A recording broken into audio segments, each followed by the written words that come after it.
On vient donc de voir les calques et leurs notions de base. Maintenant, il y a beaucoup d'autres intérêts à tous ces calques. On va d'ailleurs leur donner un peu plus de place.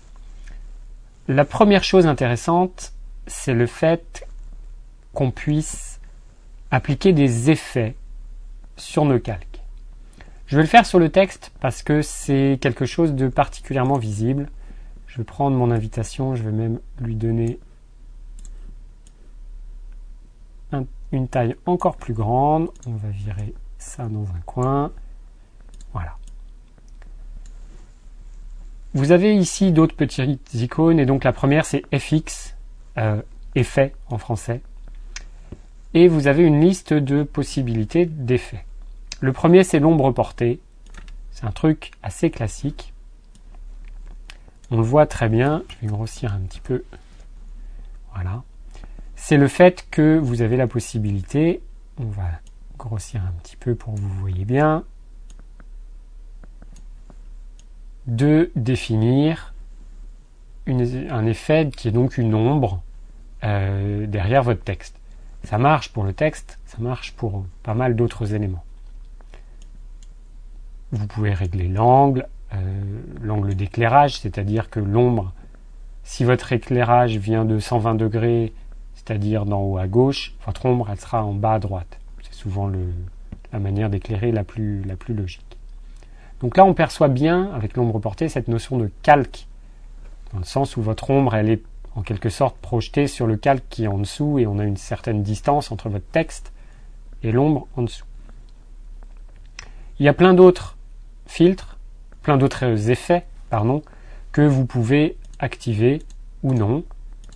Ombre interne, vous voyez, ça fait un peu l'inverse de l'ombre portée, ça donne un effet comme si votre texte était creusé dans le papier. Voilà, si on fait ça, on a l'impression, ça dépend de comment vous regardez, mais on a l'impression que le texte a été découpé dans l'image. Et vous voyez, on a en dessous de notre calque une notion de effet qui apparaît, FX ici, et ombre interne. Si vous double-cliquez dessus, ça ouvre la palette ombre interne et vous pouvez changer le réglage. C'est-à-dire qu'un réglage comme ça, il n'est pas définitif. Vous pouvez à tout moment le modifier. Il y en a des tas d'autres. Lueur externe, ça fait un peu de brillant autour. Lueur interne, c'est la même chose, mais à l'intérieur de votre texte. Biseautage et estampage, ça donne un effet un petit peu de bouton. Ça peut être pratique pour créer des boutons dans une interface web ou donner une notion de relief à votre texte. Satin, c'est encore d'autres modes. Incrustation de couleurs, ça peut vous permettre de changer la couleur de votre calque, donc là en l'occurrence du texte, très rapidement, sans avoir à éditer le texte et à changer sa couleur. Voilà, dégradé, même chose. Bon. C'est des effets qui marchent très bien sur le texte, ou aussi sur des zones assez basiques, genre un rectangle. Vous faites un rectangle sur un calque, un nouveau calque, vous le remplissez d'une certaine couleur, édition, remplir. Couleur de premier plan, ça va donc être notre vert. Vous pouvez choisir sinon directement du noir, du blanc, la couleur d'arrière-plan. Voilà, donc là j'ai rempli de vert mon calque. Je peux de la même manière appliquer des effets d'ombre portée. C'est moins visible. Voilà, d'ombre portée, de dégradé, sachant qu'ils peuvent se cumuler, c'est-à-dire que vous pouvez avoir, on va dire dégradé, différents effets au sein de, vous voyez là je règle l'angle portée, mais si je vais sur biseautage et estampage, je peux régler, c'est pas très visible, voilà, là c'est plus visible, bon, voilà. En photo, c'est pas très utile, je vous dis, c'est surtout pour le côté texte et éventuellement pour faire, on va dire, une base de site web, par exemple, si jamais vous voulez utiliser vos photos pour créer votre site internet. Hop, voilà pour la notion d'effet. Maintenant, il y a d'autres choses. Ce sont les masques de fusion et les calques de réglage. On va commencer par le masque de fusion. C'est quelque chose de pas très simple, alors je vais déjà retirer mon texte, comme ça on y verra mieux, et on va repartir. Allez, mettons tout à la poubelle. On va repartir d'une copie de notre arrière-plan. Le concept de masque de fusion, quand vous cliquez dessus, vous voyez que vous avez ce deuxième calque qui est lié, parce qu'il y a une petite chaîne, au premier. L'idée, c'est que votre masque qui est ici définit quelle partie de votre calque sera visible et laquelle sera invisible. On va retirer notre arrière-plan et on va commencer à dessiner sur ce calque avec, vous voyez là il est blanc, on va dessiner avec du noir, avec un pinceau assez gros. Donc il faut bien vérifier qu'on clique sur ce calque et non pas là. Vous voyez, là, il est encadré, c'est mon image. Donc là, si je peins, je vais peindre, d'ailleurs en vert, sur mon image. Par contre, si je clique sur mon masque de fusion et qu'il est encadré, quand je vais peindre en noir sur mon masque. Partout où je vais peindre en noir, je vais rendre mon calque transparent. Et vous voyez, quand je peins, on voit le damier dessous. Ça veut dire que là, maintenant, c'est transparent. Quel est l'intérêt? J'annule ma modification. Admettons que je veuille éclaircir juste le ciel et le contraster, le rendre plus claquant. Je vais sur ce calque, au tout début, voilà. J'ai juste un calque de base et je vais appliquer mes réglages. Je vais aller faire, les teintes de saturation. Je veux saturer mon ciel. Ah, vous voyez que ça s'applique aussi au reste de l'image. Et l'éclaircir. Allez, je vais très loin. L'idée, c'est de vous montrer que ce soit visible. Donc là, problème, mon ciel est bien. Par contre, ça a complètement dénaturé le reste de mon image. Je vais cliquer sur ce petit icône qui va m'insérer donc mon masque de fusion. Jusque-là, ça ne fait pas grand-chose. Par contre, si je prends ma brosse et que je peins sur le sol, qu'est-ce qui va se passer? Ça va donc peindre en noir sur ce masque de fusion, et je vous ai dit, quand c'est noir sur le masque de fusion, mon image associée devient transparente là où j'ai peint. Comme on a un concept de calque et que celui-là est en dessous, ça veut dire que là où je vais peindre en noir, on va voir par transparence mon image qui est en dessous. Je vous montre. Là, je ne suis pas en train de peindre en moins saturé. Je supprime, je rends transparent une certaine zone de mon image. Finalement, je me dis que je vais garder la mer, parce que la mer, elle est bien aussi en très saturé.